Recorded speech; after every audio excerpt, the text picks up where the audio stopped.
the record. Okay, so hi everybody. I'm Jean from CeKTER, and today is our third meeting in our effectiveness in training community of practice, July 10th, 2024. And our trainer for the day is Debbie, and I will let you take it away. Sounds good. And it occurs to me, Jean, that I forgot to turn off this little captioning thing. So enjoy the captions for today. I'll figure that out for next time. Hi, everyone. It's been good to catch up with you a little bit. I presume that other folks may join as they can. It is that time of the year where people have vacations, so we may be missing a few folks who are out for one reason or another, but we're super happy to have you here and kind of be able to take some time together to talk about training. And last time we got together and really talked about the 4 E's. And so we'll do a little bit of reintroductions if we need that.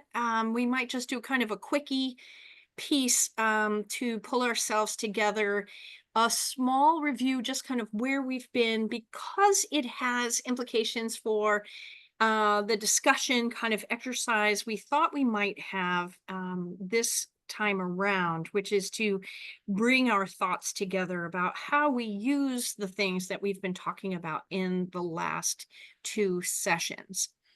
And we're calling that "What Letter Are You?" because we've been talking about ropes and the 4 E's. And so a lot of letters been flying around. And so today what we thought we might do is to talk about the letters that we tend to use in training, that we want to use more in training, what sort of helps that along, what gets in the way of doing those things.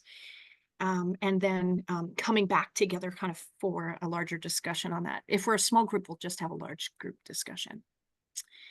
And then we'll talk about what we might do next month. And any other kind of pieces at the end. The Dropbox that we've set up for you. Jean can talk about what she's put in there.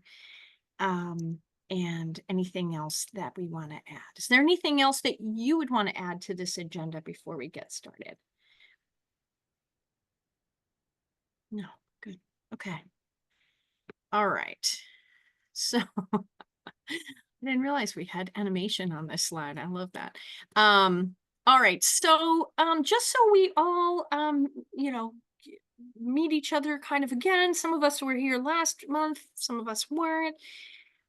If we could go around and just sort of quickly say again who we are, and adding to that this time. Last time I think I added like what makes this community of practice interesting to you. This time, really talking about what kinds of trainings do you do now? Given everything we've been talking about, what kinds of trainings do you do now?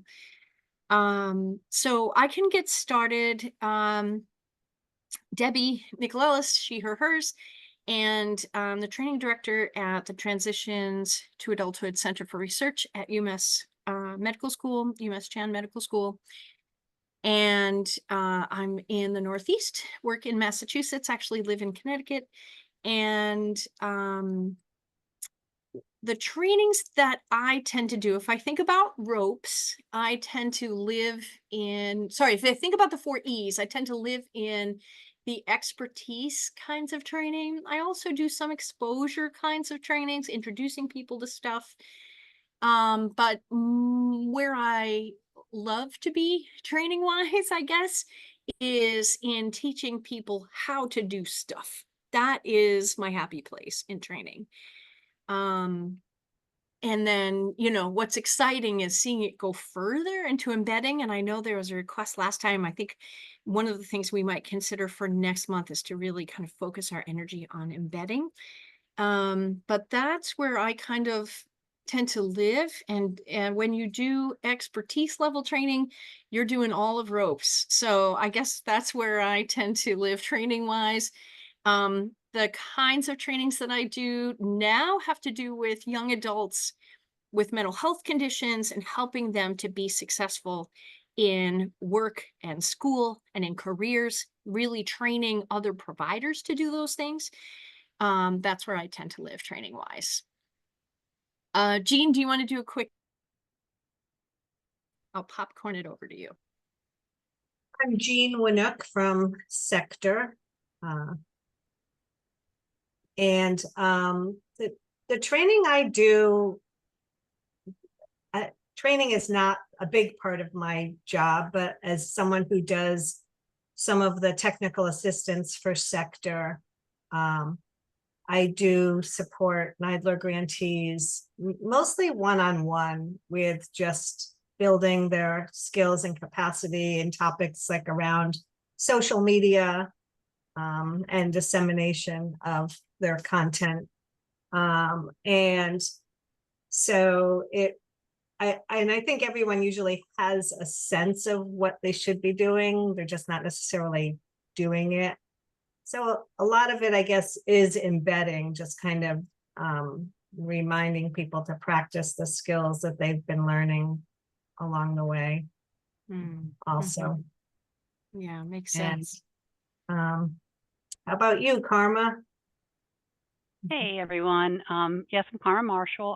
The Training and Outreach Coordinator for the National Research Center on Training on Blindness and Low Vision. We're housed at Mississippi State. It's kind of hard to say what kind of trainings that I do now because I do different kinds of trainings for different audiences. So one of the big things, I don't know where it would fit in the ease, maybe exposure. We did a training for federal HUD. They're hoping to increase their hiring of people with disabilities, and they're doing a series on different populations of disabilities. So really they needed to learn a lot about blindness and low vision and assistive technology because they just needed to have some information so that we could kind of reduce their misconceptions about what an individual with blindness or low vision could do.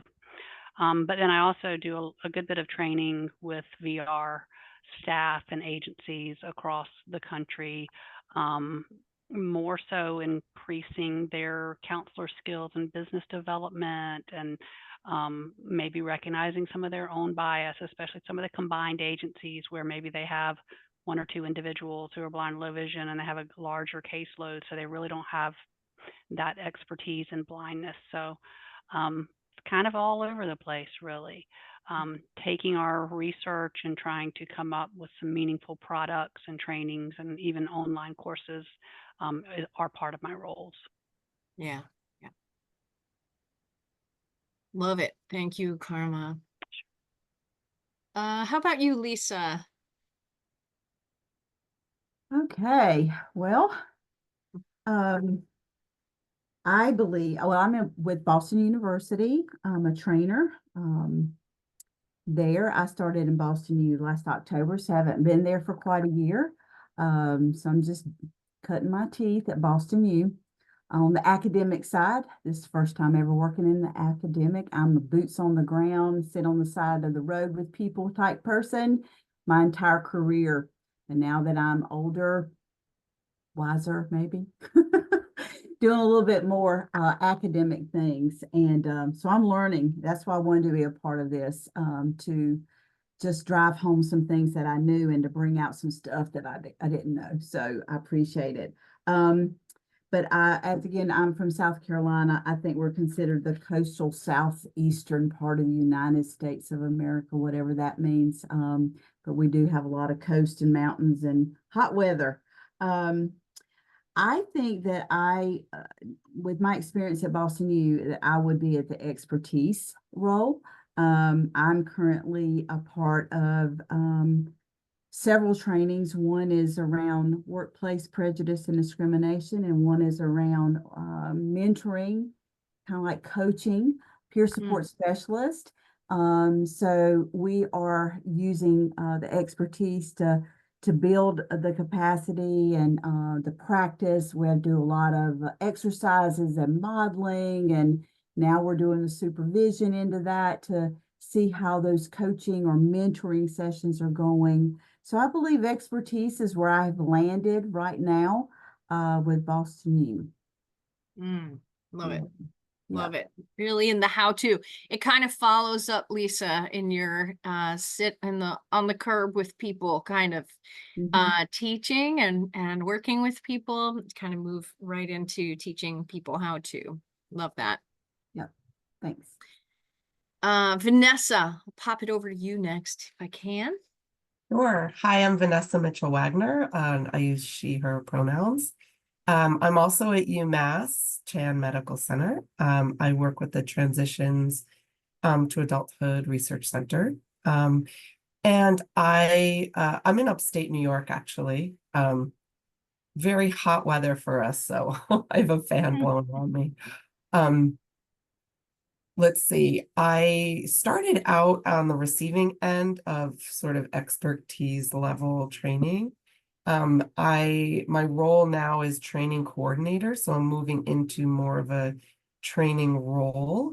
But using some of my experience and feedback, thinking about training the trainers in programs to support young adults with mental health conditions. So I've been doing that work one-on-one, mostly, yeah, using ropes for sure. What else can I say about that? I think that having received the training and working with training one-on-one is giving me a lot of experience and input and ideas about how to put together maybe some training going forward. So kind of new at it, but very much looking forward to working with you all and hearing about your experiences and learning from you. So yeah. Very cool. You've been training people one-on-one who have disabilities and in certain skills, right?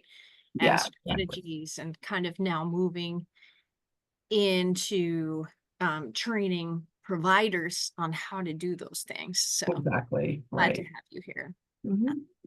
Thanks. All right, Samantha, can I move to you next? Yeah. Hi, everyone. I'm Samantha. I use she, her pronouns. I'm also at UMass Chan with Vanessa and Debbie and Jean. And I'm not really sure where I would fall on this table, but I also offer training, or I have offered training that sort of leg of like piece of contracts grants is up right now, but I offer training on coursework for trainers to young adults. So I guess it's kind of in that expertise area. I also help develop like training materials. So I think I'm pretty solidly in the experience area. Experience and expertise, right? Kind of teaching people how to. Yeah. I think that's true. And you probably, having worked with you on the training curriculum, don't realize that we use ropes in there, but we so do. So yeah, that's awesome. Well, thank you, everybody. And did we grab anybody else? No. Okay, so good. We are a small group, but you know what? As a small group, I actually kind of like the idea of breaking out into breakout rooms, and if I can find the thing for it, and chatting a little bit about, like, you know, which letters of the bunch do you use the most? Which ones do you kind of want to move to? What gets in the way for you? What kind of helps as you are trying to do it? What do you think you might want or need from this group as you think about kind of enhancing your training?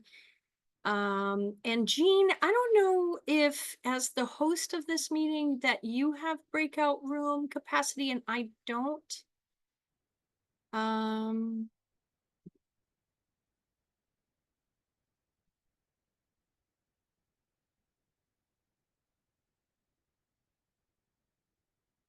You are muted, my friend. Oh, that makes Okay, sense. I do have breakout room capacity, so I could divvy Okay. us up.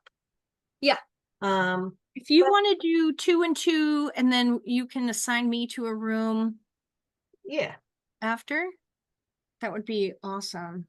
sure. And I want to add, since we are a really small group today, if we do have time, I would like to Oops, hear sorry. about either like a part of the conversation in the breakout rooms or after the fact, like, you know, people's training challenges. What are you most struggling with? Mhm. And how, you know, maybe that can also be part of the conversation. Like, I'm Mhm. doing this, but I want to get to here, but I'm having a problem getting here. Exactly. All right, let's see what I can do with the breakout rooms. Okay. Sorry, I thought I had that capacity, but I don't. Or you can make me host if you prefer.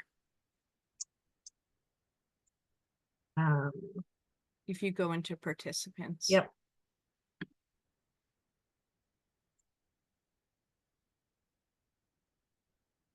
By the way, Yeah, Samantha, I'm getting there. I'm getting there. I really loved that the captioning when you said I use she, her pronouns, it says something like I am sugar coins. And I was like, I really love that interpretation. Not really sure. I didn't even see that. That's I feel like that's something that would be useful for the captions to get accurate, but this is funny. I thought that's a new one. I did make you co-host, Debbie. Okay. See if that makes it easy to do that. And if, I'm still not. okay, well, I can assign rooms. All right, thank you.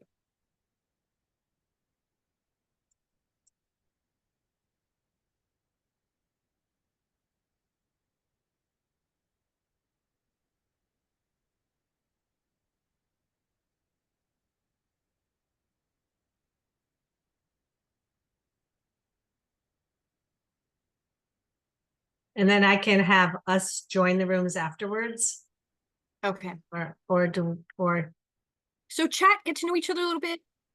Talk about these questions if we can. We'll put these out to you separately, kind of in a message to you guys. okay. Here we go. Thank you.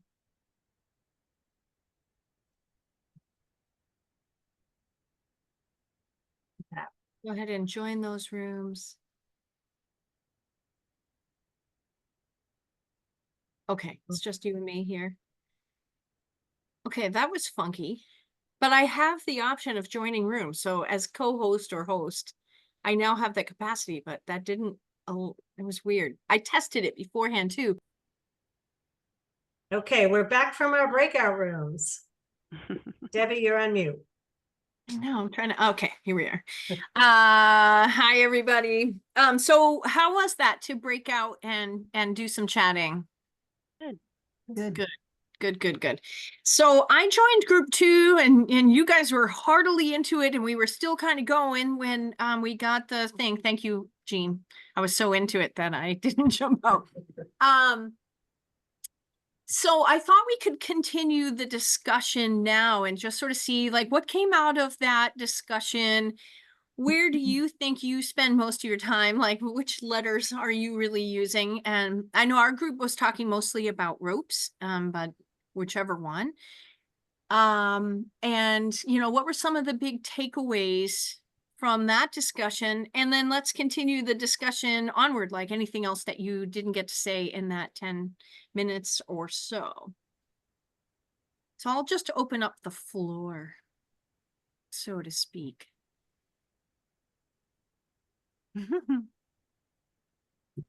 I think we were talking a little bit more on the ropes.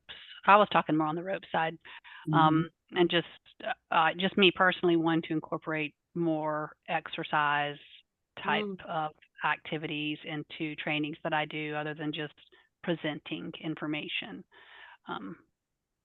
So, and just how there's some difficulty in that, especially with the virtual training, or I see it sometimes with trainings where it's the same staff from one agency, and people might be a little resistant to participate if their supervisors in the training, or they just sometimes they don't feel like they need to be in the training if it's mandatory. So just kind of, I don't know where this would fall, but just being aware of, if as much as I can, on who my audience may be, and a little bit more about that, so that as I prepare, I can be a little more sensitive to, what kind of needs I need to meet, as far as people can be in different places in the training. So yeah, so true.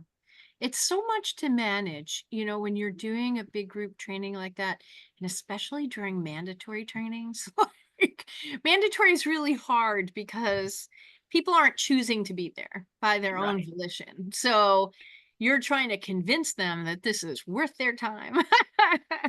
And, supporting them to really participate. And I think you're right to say that, you really do have to know your audience as much as possible, so that you can try to meet them where they are, what they need, but also help them learn the thing that you're trying to get across, that you're, Right.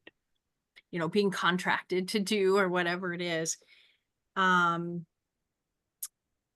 So, it is really a challenge. And you were saying some of that in relation to the exercise, which is really interesting. We don't think of the exercise as being something that's challenging, but it is. If you are giving a lot of information, it's then hard to sort of slide an exercise in there, right? So like, how do you do this? So that may be a piece, depending on how you've set up your training, where you might have to teach the kind of component pieces and add small exercises in there, but then help people figure out a way to bring it all together. Oftentimes people use case studies and stuff like that, but like, how can you sort of dynamically help people to apply the thing Right. that you are teaching? Yeah. It's not easy. No, it's not. Ropes is such an easy thing to remember, but it's not easy to do. Yeah. One of the things I thought that Karma said that was so interesting is the type of training you do when you're in a single agency training people who work together, versus a training with people from all different organizations, where the focus the exercises might be such in a group of people who know each other, where there are smaller group exercises where you're breaking people out, and they're not talking with their manager right there, or with their pod of best friends, to maybe dive a little deeper. And then the training across agencies or organizations, where it's so important that they probably all have new knowledge to share across agencies, the way this agency is doing things versus how this agency is doing something, and developing a kind of a environment where the information can be shared among a broader group of people. But that was interesting, because that's obviously two different types of exercises. Or Yeah, I think when people have a supervisor there and they're worried about being judged for how they answer things, it's a real challenge, right? And Samantha, I know you've been working with a group that sort of has that, although they have a nice supervisor. I think we've all been in that situation. And I think the challenge there, and you must be feeling this, Karma, is like to figure out, how do you make this accessible, safe, right? And interesting, informative, like all of those things. So how have you dealt with that before, Karma? As somebody who's like really out there doing this work, how have you tried doing that? Well, I've had a bad experience. I've had some bad experiences. Yeah. Not afraid to say that. Same. Where sometimes you just have no participation, and So one of the things that I've tried to do, and it's not really has to do with the training, is have pre-meetings with folks that are involved in, making sure the training occurs with their agency. Like I will say, I've learned to say people are not going to participate sometimes if they're supervisors in the training. Do you really feel like you need to be in the training, or can you trust us to deliver the training? Or, we sending out that kind of information, asking supervisors sometimes to identify as during the introduction who they supervise. Like you all kind of said, well, I work with, Samantha said she works with Jean and Debbie. I mean, I don't know who, so we've kind of tried to break some of that down. Yeah.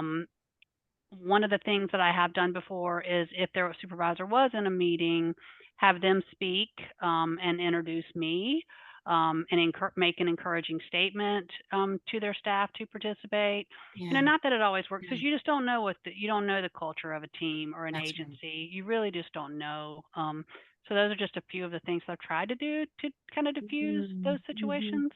I prefer, if possible, the supervisor just not be in the meeting. Yeah. But that rarely ever happens, because they have to report back to leadership on how the training went. And, Right. it just, so it's a And challenge. that's really interesting because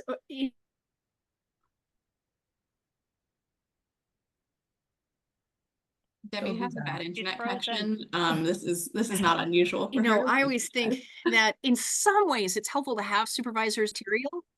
Oh, am I frozen? You were Oh, my frozen stupid for internet. a yeah. good minute If there. I was. I was trying to say that I often think that it's helpful to have supervisors and directors in a meeting like that, because if they know the material, they're more likely to help embed it throughout Good the point. organization Yeah. or through practice. But I hear you, because you also want to make it safe. So either the supervisor needs to say, hey, there's no dumb answers here. Like, Right. we're all in this together learning, right? Like some kind of like, it's okay, let's flatten this experience, right? Yeah. But I hear you, because oftentimes people are like, I'm not saying anything. And the dynamics of that may be foreign to us, but very Right. well to the trainees, right? Yeah. So as trainers, it's interesting, if we see something like that happen, we may need to get creative, like get supervisees into their own group where they can talk Yeah, and do that's a their good idea. thing, and then report out what feels safe, right? Like, and then maybe we meet with the directors who are there and talk about, like, what does this mean for you as leadership? Yeah. If you do kind of breakout rooms. I think we do have to be creative and make it kind of a safe experience. Right. And providing opportunities for people to like have a voice and to try things out, like you're saying, the exercises. So key. Yep. So thank you for bringing all of that up. Sure. Ooh, that got me on fire. I'm like, ooh, this is interesting. We have 10 minutes left. Okay, let me have group 2 kind of talk about anything they wanted to bring up, either as a kind of a big learning or kind of thing that you were talking about, or something that you had still wanted to talk about. Vanessa, go ahead. Sure. Okay. Well, one of the things we talked about in ropes was the R is the review part of ropes. So Lisa and I are both in a situation now where we're looking at material that is used for training and developing or improving it, looking for places where things might be missing. And we were both talking about how when we remembered ropes again, or it came up again, it was like, oh, okay, so it's easier to figure out like what might be missing. And we talked about the review, which is often one of those things that gets overlooked, because it's really something in the beginning where it's not just about reviewing what's, what the material is based on or where it came from before, but really what is it that the participants know about the material. So it's like, what do you already know as a means of engaging, but also for you as the trainer to have a better understanding of where you might want to focus or you know, what do they know? And then you can use that information in the training and come back to it. So that was one of the things that we talked about. Mm-hmm. And the other piece was engaging, which I think ties into what you were saying, Karma, about using more exercises, you know, as a means for engaging people. So Mm-hmm. yeah. Yeah, you guys at the end there were starting to talk about summary as well, and like how summary is a thing that we're often missing. Like we get into the content and then we're like, all right, well, thank you very much for coming. And we don't sort of wrap it up, right? And we were talking about how the summary is a chance for us to, you know, find out what people learned, find out what it meant to them, you know, like how's it impact them? And then through that, kind of finding any holes, things that we didn't say that, oh yeah, by the way, we might want to mention this, but also like holes in their understanding. So Mhm. then we can really tailor what comes next, whether that's we addressed it in the next time, or we realize like, oh, this isn't making sense to them because there's something happening in the organization or in their paperwork that doesn't require them to do anything with this. And so maybe I talk to leadership about how to kind of close that hole so that there's a place for them to put this, right? And there's a way for them to use this material. You sort of find out some of that stuff during the training, but also in the summary. So the summary isn't just today we talked about, which you can start with, right? Here's where we landed. This is what we did today. But the real, I think, point of the summary is to find out more about where did this land? Where do we still go from here? What do you still need? So yeah, exactly. So I was thinking the same thing, Jean. I was thinking, so let's take that cue maybe. Thank you guys for your work today. I really loved these conversations. And thinking about, so where does this help us land? What holes do we feel like we have that we want to concentrate on? Next month is the 4th of the initial 4 that we kind of scheduled to meet.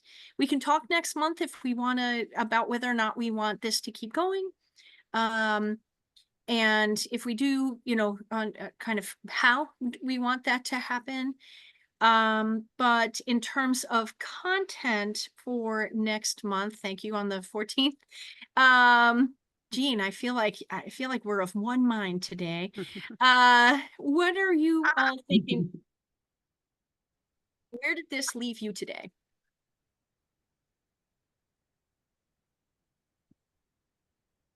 Go ahead, Karma. It Looks was like very you helpful. unmuted. I enjoy hearing from, I enjoy hearing from other folks. Their Yeah. experience is very helpful to me. I don't know if that's, you know, a formal topic of any type, Same. but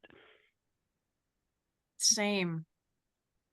Yeah, Yes. I really liked hearing about your suggestions, Karma, about how you handle like non-participation or Yeah. the difficulty of like having authority in the room and handling that. Mm-hmm. Yeah. So a lot of discussion. Go ahead, Lisa. Well, I think what it brought up for me today is just the realization, and I think with Vanessa, she just helped validate where we both are. And I don't know, I think eventually I will be in a position if I stay at BU long enough that I'll be writing my own. So I'm I'm not in the driver's seat quite. I mean, one side of me is kind of got my hand on one side of the steering wheel, but I'm watching someone else do a training, right? Through video, right? That were video, and it's for a pilot. A lot of stuff we do is for we're doing pilots. And so one of the things I recognized was that in the first pilot, how it was presented that I'm watching with the workplace stuff, so many areas that we just wasn't handled right, and that this was pilot 1, and that summary part, like not like it was presented, but did we really listen? Did we follow up in the next meeting about what was said, what was going to be make things better, or what they said there was a hole in their learning? Did we come ready and prepared for that? Because I think that's where trust is built, especially with these long 12, 15, 16 session things that I get pulled into. You know, that it's important to have that trust and relationship. So when we say, hey, tell us, that they feel like, well, I can tell them because they really are going to do something about it. Yeah. Yeah. This isn't just fluff. And so we've got to do a better job. I really liked being able, and I know we didn't go into the 4 E's in our breakout groups, but I love breakout groups. And I loved the fact that we were starting to go into the 4 E's even deeper, you know, with Karma sharing some of her things that's been helpful, and it's bringing up a lot for, I can see it on our faces. So being able to maybe even dive deeper in our own experiences and share with each other about each part of ropes. I don't know. So I love that. Okay. So kind of maybe thinking through, well, how do we use ropes in our trainings? Yeah. And what are we struggling with? Is that what you're Yeah. saying, Lisa? Yes. Yeah. Yeah. And yeah, even and the ease. Yeah, and just thinking about that, you know, some of us are in a position, along with others that hopefully will join us as time goes on, that they are in a position like Vanessa and I, that we have not only got to recognize it, we got to figure it out, and then we have to present it to a supervisor or a head of trainer or whoever that person is. And this really gives us some strength to stand behind. Yeah. Absolutely. I love that you have that, Lisa, and that, you know, Vanessa, you said you have ropes on the wall, which I totally love. It's sort of a reminder. So this is really fantastic to hear. I appreciate you. Jean, I know you wanted a minute or two to talk about the Dropbox, and then we'll do some thinking given your feedback about next month, but I think we'll take your notes here about more breakout groups, more discussion about like how we actually do the training and thinking together using each other's expertise. I really love that. So thank you for that. I really love asking someone like, what was your greatest success in this topic? And you guys think about the best training you ever had, you ever did, you know, what were some of the key things that made it the best? You know, and your most unsuccessful training, what made it the worst? And, you know, maybe there are things that other members of the group can learn from your best training and, you know, share about their experiences with your worst trainings, or, you know, how do we fix that together?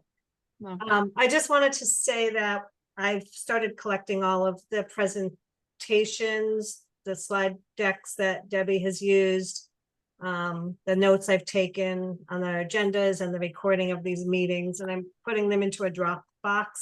So I'll do that with this meeting, and then I will send out an email with a link to the Dropbox in case you want to review any of this content. That's great.